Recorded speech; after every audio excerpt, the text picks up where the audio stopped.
as mãos. É que eu te peço em nome de Jesus. Amém, Senhor. Amém, Jesus.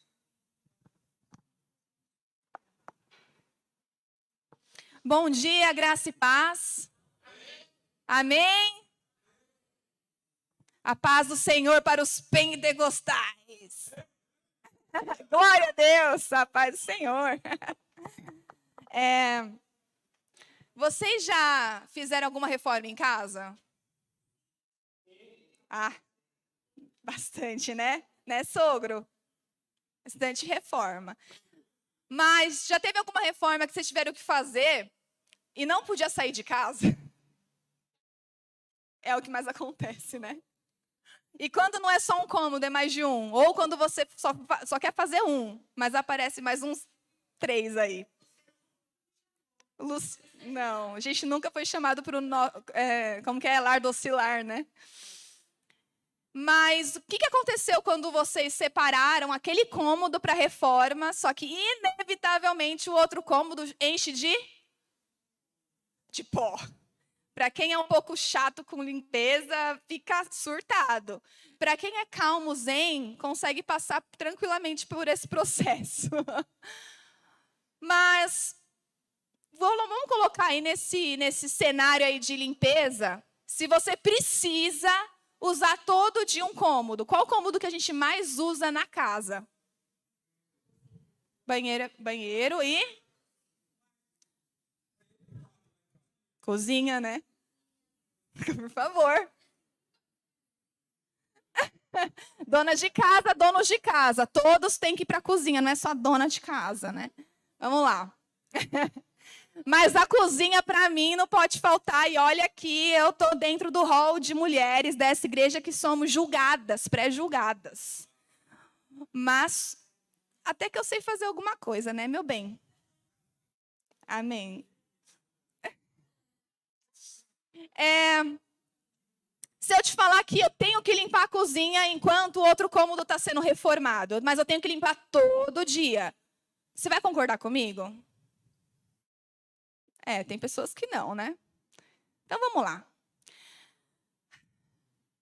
Bianca, a gente tem que limpar essa cozinha. Tem que fazer marmita para amanhã. Para as crianças, para o marido, a gente tem que limpar. O que é? Você está doida? Como assim limpar? Amanhã vai aparecer poeira de novo. Amanhã vai ter entulho de novo. Você não viu como esse pedreiro é enrolado? Bianca, você não tem que fazer marmita? O pedreiro não fica aqui 24 horas. Ele sai mais ou menos o quê? Umas 18, 17. Faz a comida, deixa na geladeira. Amanhã vai ter marmita para o dia seguinte e ele não vai chegar às 5 da manhã. Você vai conseguir até tomar café da manhã. Eu me recuso. Não vou mexer nessa cozinha. Eu quero que ele termine essa obra rápido. Bianca, respira fundo, tá? Raciocina. Seja como Jesus, tá? E como seu marido, calmo. Respira fundo. Um dia de cada vez. Faz sua marmita. Por quê? A geladeira tá aí, mas a comida estraga se você não mexer. Você tem que pegar a comida da geladeira, preparar. Faz sua marmita. O dia seguinte é o outro dia. Vai sujar mesmo. Eu não vou fazer. Eu discordo. Então você vai gastar com marmita? Vai gastar com comida fora? Não, mas eu não sei o que eu vou fazer.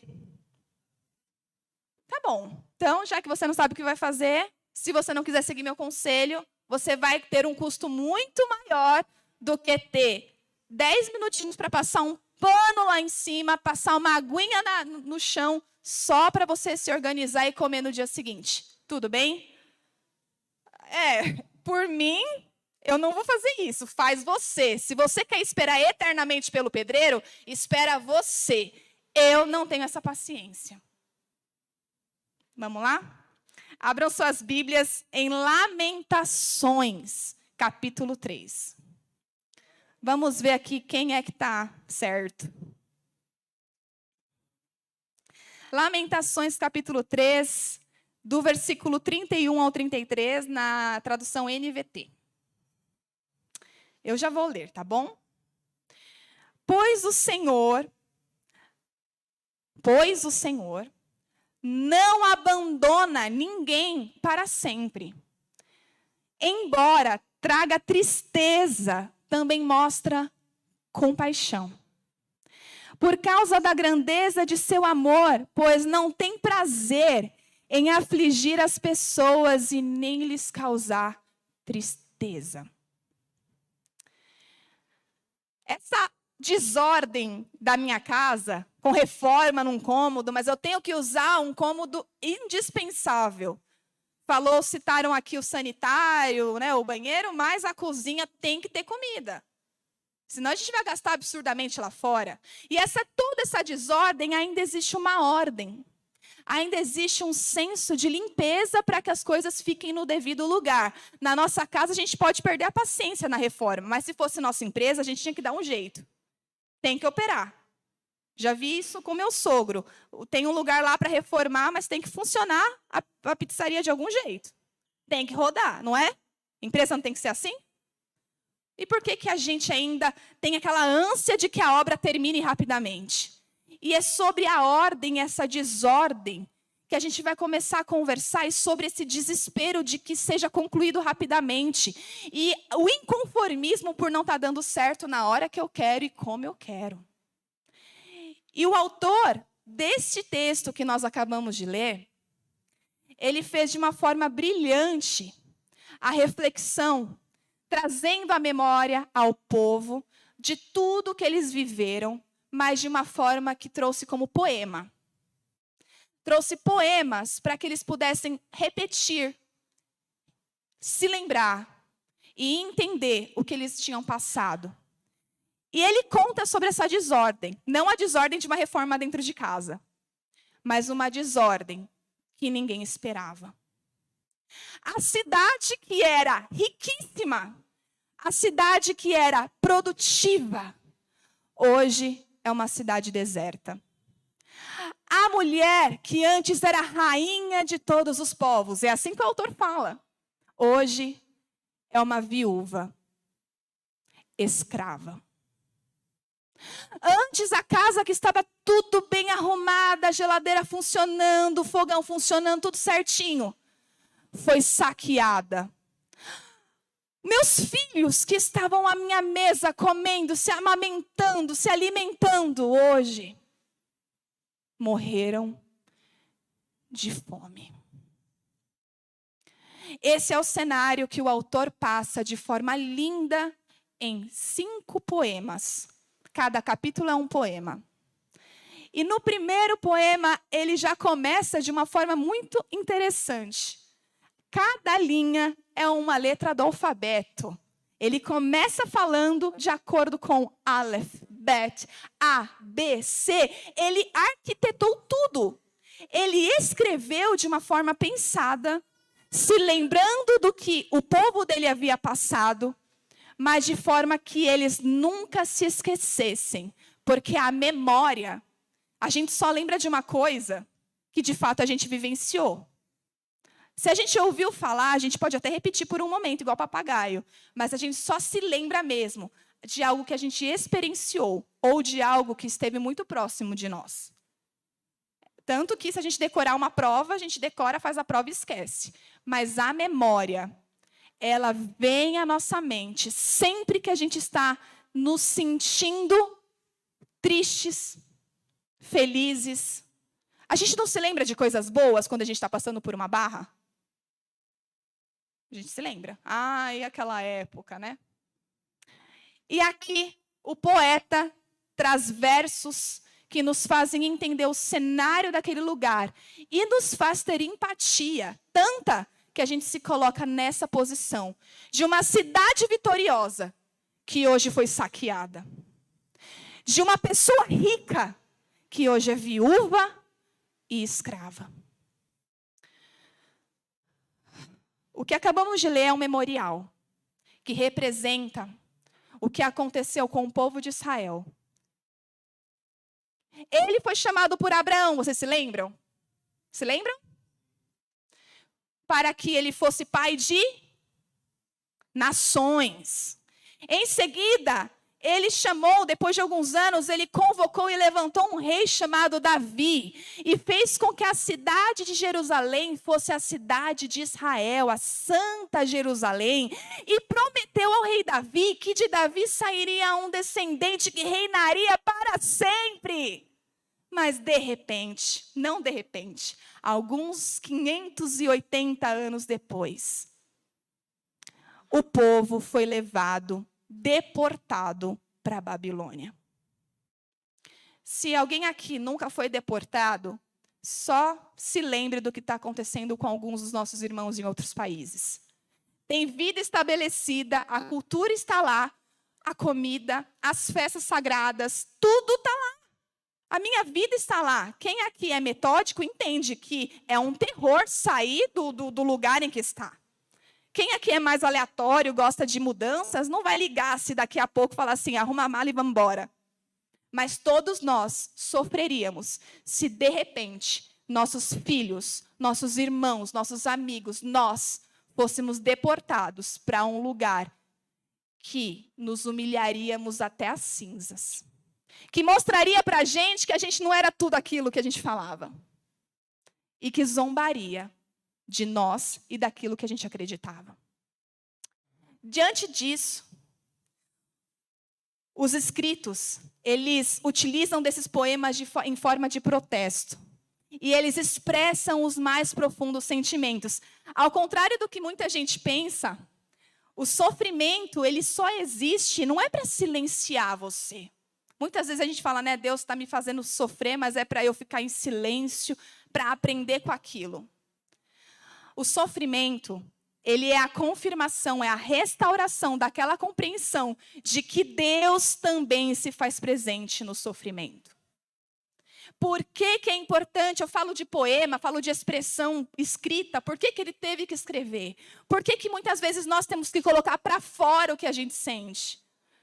Porque se a gente não expressar o que de fato nós sentimos, nunca nós vamos entender a realidade daquilo que se processa na nossa mente. E todo sofrimento teve que se colocar diante de Deus e diante dos homens. A gente não é, ninguém aqui é um robô e teve que ser expresso por meio de poemas. E o sofrimento de Israel foi explorado dessa forma. O poeta, como vocês viram, personificou a cidade como uma viúva. Só que essa viúva chora, chora, chora. E às vezes a gente pode falar, coitada da viúva, ela perdeu tudo que ela tem, a cidade está arruinada, os seus filhos morreram. Mas aqui existe um sério contraste no livro. Sabia que o poeta está chorando aqui? Ele perde o fôlego de tanto chorar. Só que ele diz que a viúva não chora porque está triste por arrependimento. A viúva está chorando porque ela não pode mais se recorrer aos seus amantes. A viúva chora porque antes ela tinha uma porta para bater e hoje ela não tem mais. A viúva chora porque os seus ídolos estão lá atrás. A viúva Israel chora porque não pode mais ser consolada pelo seu namorado. Ela tem um noivo, mas ela gostava do namorado. Ela gostava do seu amante. O sofrimento que o autor narra aqui não é aquele sofrimento de alguém que se conscientizou do seu estado de miséria e de necessidade de Deus. Ele coloca aqui 2 pontos. A tristeza que produz remorso, raiva, indignação e a tristeza que produz arrependimento. Essa tristeza, ela revolve em nosso coração todos os dias. Quantas vezes a gente fica com raiva, com ódio? E às vezes a gente se coloca nessa posição de indignados, mas muitas vezes é um ódio, uma raiva do nosso ego inflado. Não necessariamente uma tristeza que muda a situação, que muda a nossa mente. E aqui ele faz esse claro contraste. A viúva chora, mas porque ela não achou mais o seu amante. Ela chora porque antes ela era rica e agora ela é humilhada. E depois disso, ele fala o seguinte: porém, nós fomos castigados pelos nossos pecados. Em meio à tristeza, a viúva Lembra do seu esplendor. Fique impaciente porque sua casa está toda fora do lugar. Mas o poeta lembra que tudo isso está acontecendo por causa do seu pecado. E afinal, qual é o pecado? Todo dia, todo culto, todo PG, né, nas nossas conversas, a gente sempre fala de pecado. E tem uma lista, né, de obras que a gente pode fazer contra Deus e contra o nosso irmão. Mas o pecado que eu quero enfatizar aqui com vocês essa manhã é o seguinte. Alguma vez, alguma nação trocou os seus deuses por deuses falsos? Meu povo, no entanto, trocou o seu Deus glorioso por ídolos inúteis. Meu povo cometeu 2 maldades. Sabe qual foi a primeira? Abandonaram a mim, a fonte de água viva. Sabe qual foi a segunda? Cavaram para si cisternas, para beber água dessas cisternas. Porém, são cisternas vazias e rachadas, que não retêm água. O meu povo, ao invés de entender que eu sou o Deus verdadeiro, me abandonou e cavou outras fontes, abandonou a fonte inesgotável de vida e buscou uma fonte que tem água. A água é gostosa, mas dura por 1 minuto, por segundos, nunca está satisfeito. Quantas vezes o homem, ele nasce naturalmente com essa insatisfação. Ele foi feito para estar insatisfeito, mas ser plenamente completo pela presença gloriosa do Senhor. Existe uma coisa que foi feita lá no homem, quando o Senhor, com as suas mãos, moldou o homem e soprou a alma vivente. Ele soprou nele também o anseio pelo próprio Deus.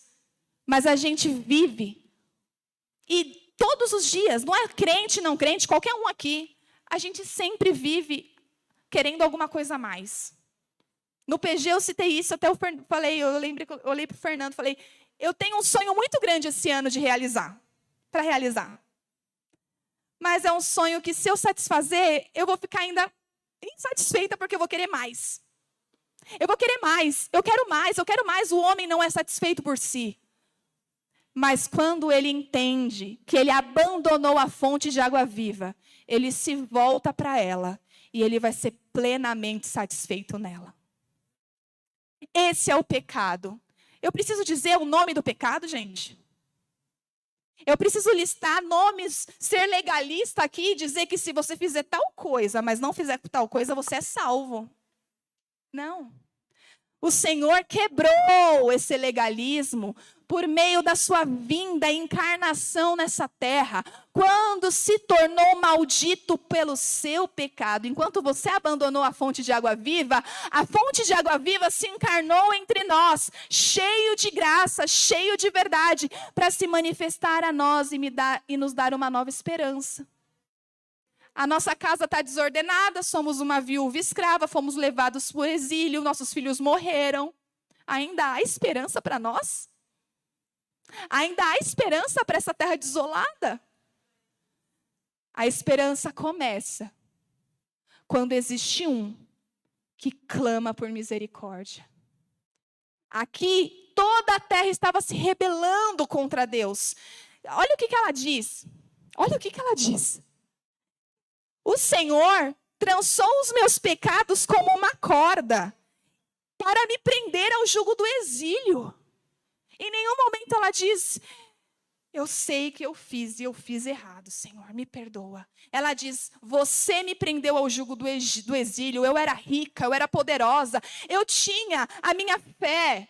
Quantas vezes nós aqui temos esse amuleto? Eu vou para a igreja, eu sou protegido por Deus. Eu vou aos domingos. Não, eu tenho o telefone do pastor, eu sou protegido por Deus. Qualquer coisa eu ligo para ele, ele vai e ora por mim.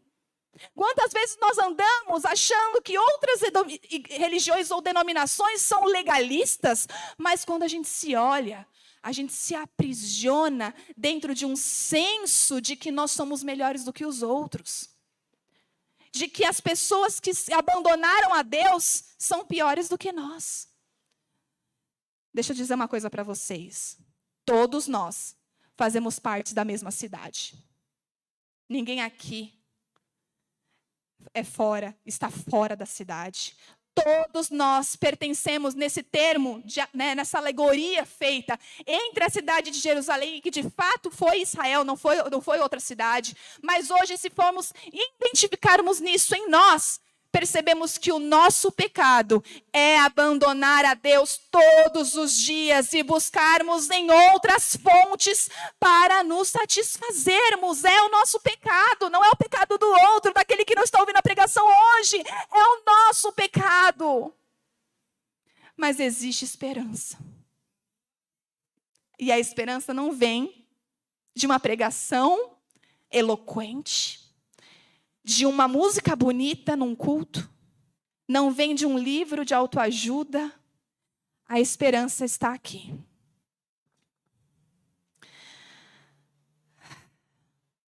O poeta, ele diz que o Senhor não aplacou sua ira. Sabe o que Deus fez com esse povo? Se tornou inimigo fatal e mortal dele. A gente não tem medo. Infelizmente, nós não temos medo de termos Deus como nosso inimigo. Porque a gente acha que Deus está muito longe. O nosso medo é perder o nosso ente querido. E de fato é. Uma das coisas, um dos meus maiores medos, gente, é estar longe da minha família. Família que me criou, que me formou. E olha que desespero eu me deparar com um medo muito maior e mais profundo. A ira de Deus contra mim. E sabe o que Deus se ira? Ele disse assim: nem dos templos eu tive dó. Os sacerdotes morreram assassinados dentro dos templos. E sabe o que ele fala? Porque vocês ouviram as visões falsas de profetas. No versículo 14, no capítulo 2, se você quiser conferir, diz o seguinte: seus profetas anunciaram visões inúteis e mentiras. Não mostraram o pecado que vocês deveriam se arrepender para salvá-los do exílio. Em vez disso, anunciaram mensagens enganosas e a encheram de falsa esperança. O que mais indignou o escritor agora, e ele fala, mesmo diante de tanta morte, vocês deram ouvido a falsos profetas. Ai, falso profeta é aquele que sapateia, aqueles famosinhos da internet? Não, não é. Aquilo lá, a gente já entende já.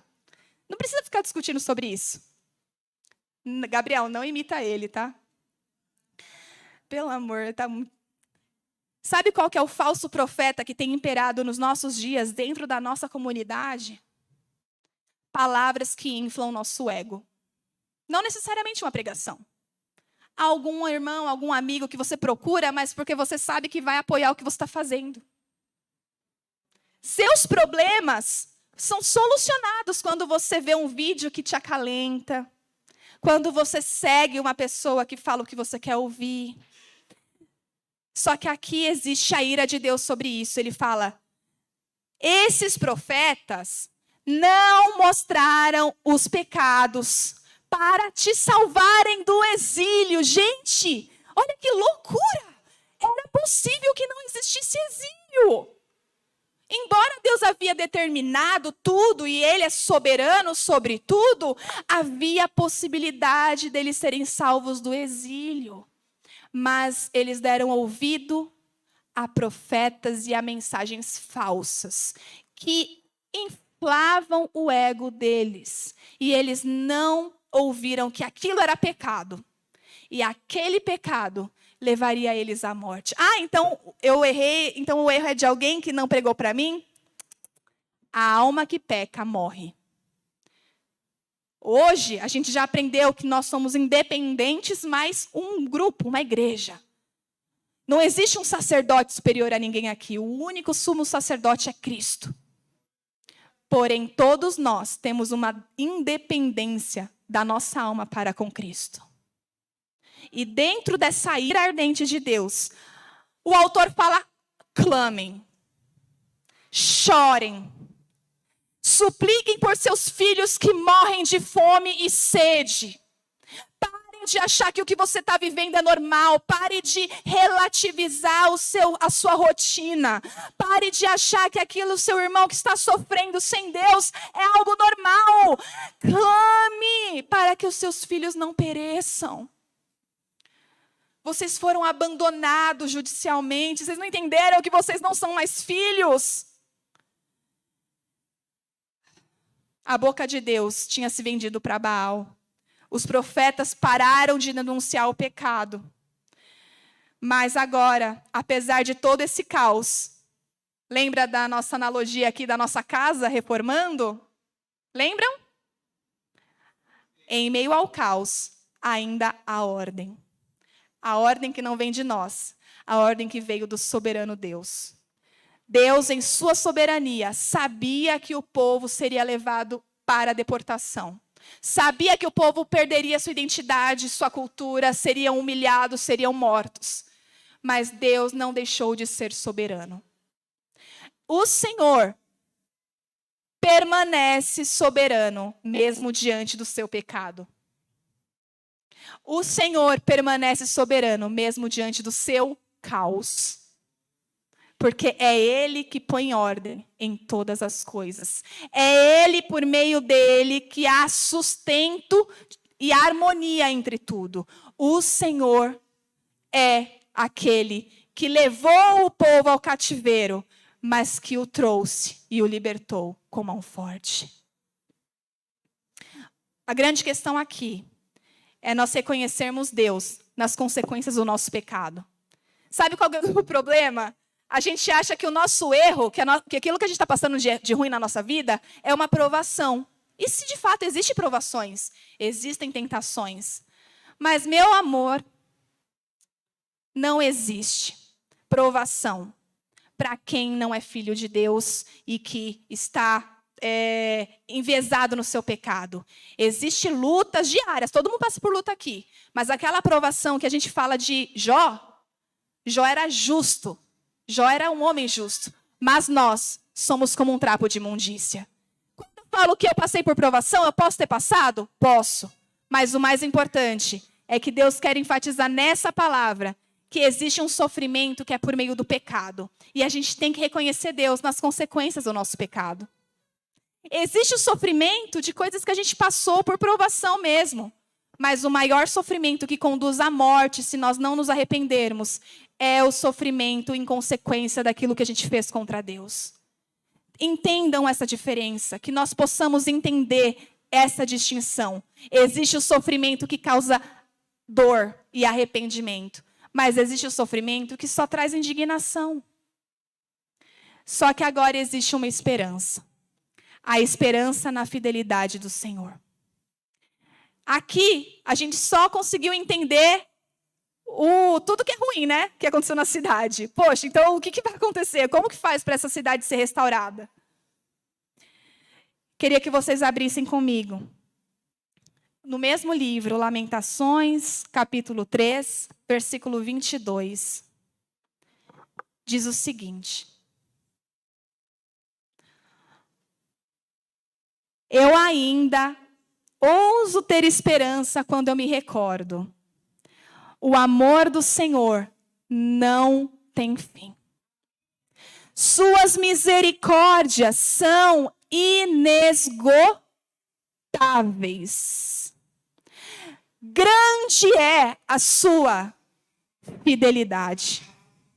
Suas misericórdias se renovam a cada manhã. Eu digo a mim mesmo, o Senhor é a minha porção, por isso esperarei nele. O Senhor é bom para os que... Eu vou precisar que vocês falem em voz alta. O Senhor é bom para os que... Para quem está em casa ouvir. O Senhor é bom para os que... O Senhor é bom para os que dependem dEle. Para os que o buscam.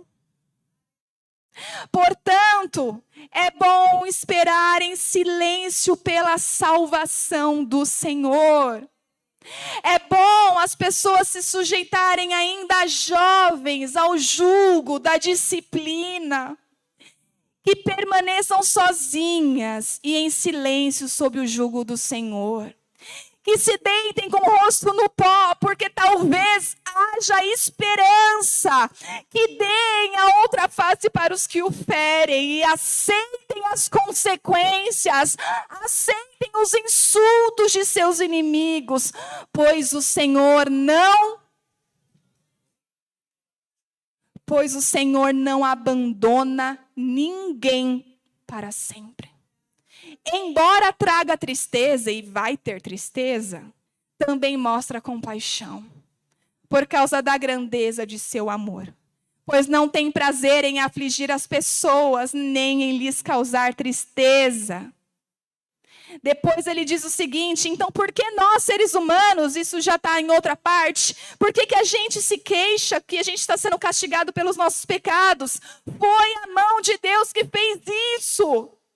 Deus que permitiu que eu fosse levado cativo à Babilônia.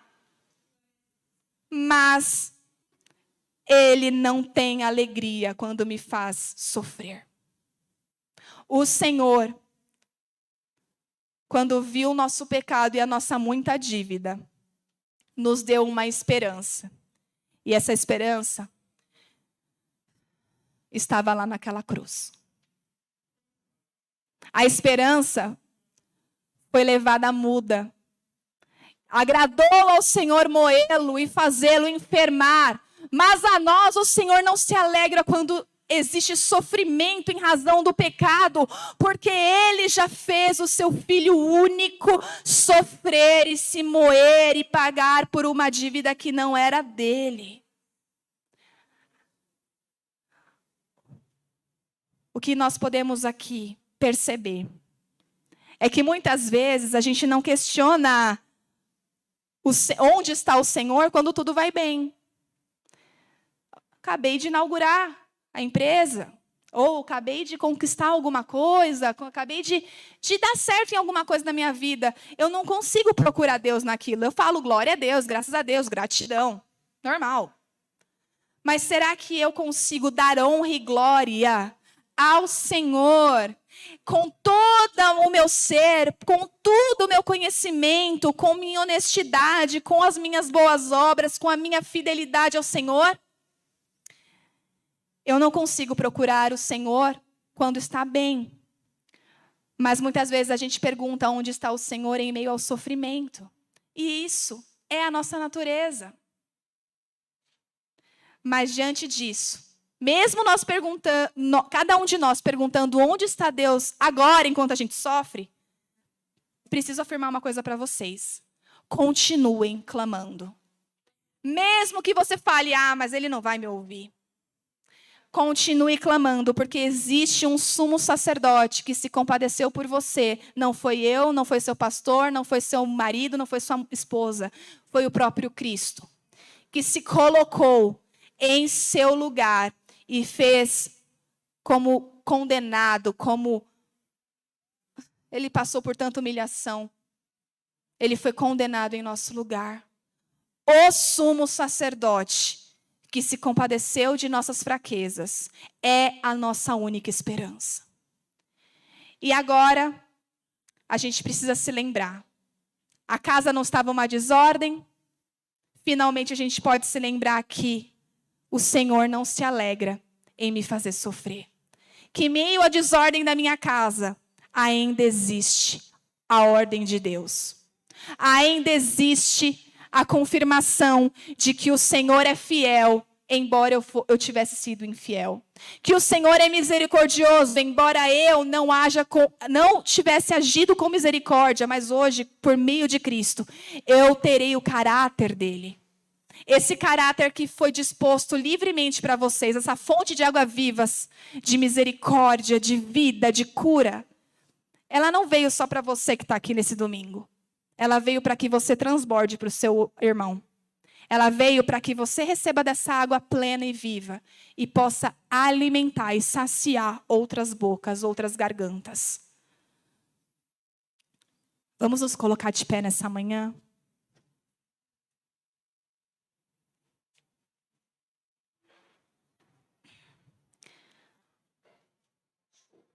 Queria, de novo, que abrissem Lamentações 3, no 22.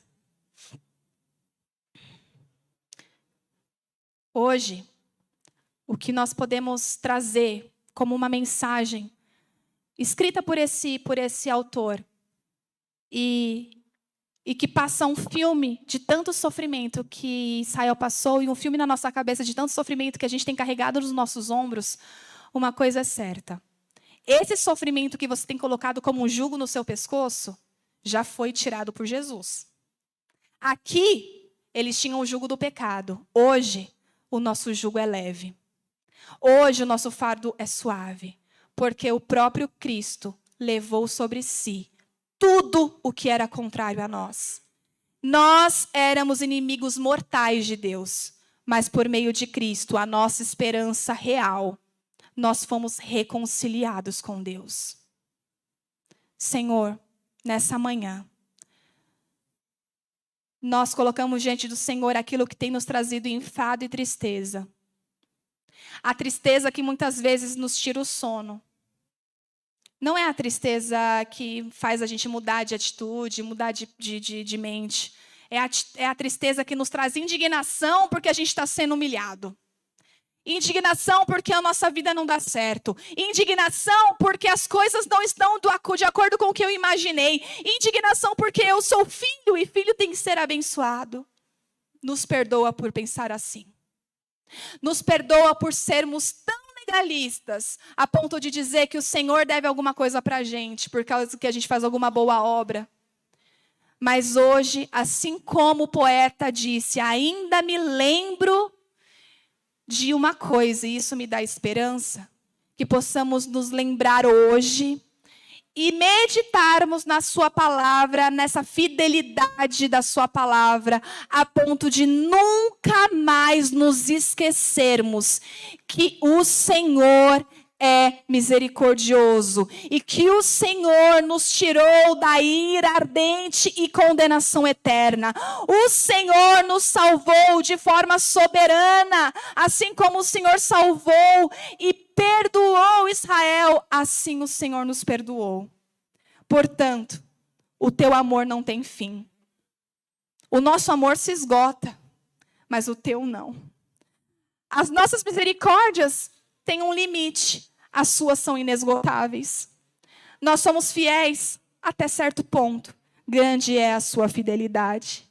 Suas misericórdias se renovam a cada manhã. Que a sua bondade esteja sobre cada um de nós, à medida que dependamos do Senhor. O Senhor é bom para os que dependem dele. Aplauda ao Senhor nessa manhã. Amém.